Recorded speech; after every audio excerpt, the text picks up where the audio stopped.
Најтранспарентната влада досега, како што самата си се прогласи владата на Ковачевски. Во последно време се повеќе бега од камерите. Ковачевски почна со шетање по маркети и купување макарони пред камера, за на крај првиот човек од Илинденска да почне да се организира настани без присуство на новинарите, а изјави да си дава само пред владината камера. Последен пример е посетата на Ковачевски во Скопски Карпош. Новинари не викнаа ниту камери, ниту фоторепортери, ама се сетија да пратат материјал од тоа што сами си снимале.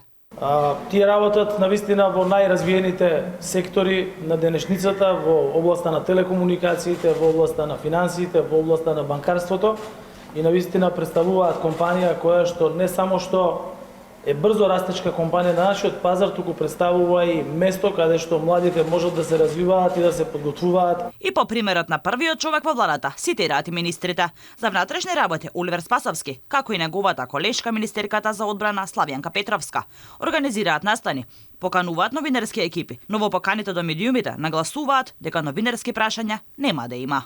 Ги покануваме заинтересираните медиуми да го проследат настанот. Изјава за медиуми од министерот Спасовски не е предвидена. А не толку одамна, во обид за публицитет, премиерот пред камери си купуваше тостови со салама, но и одеше по маркети да види дали биде замрзнати цените. Дури и кажуваше дека правел добри палачинки.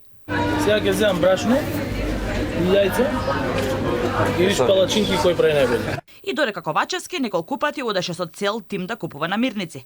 Граѓаните го начекуваа и потсетуваа дека ништо не е розово, како што се обидува преку неговите пиерски алатки да прикаже. Со 12.000 ве молам, кој може да преживее денеска? Пензиите ние кога дојдовме како влада, Да.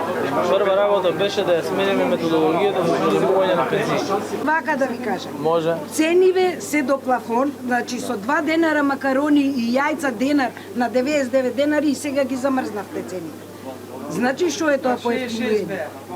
Ние прво ги Стварно некако многу тежок дојде животот, па нити лекарства може да купиме, нити...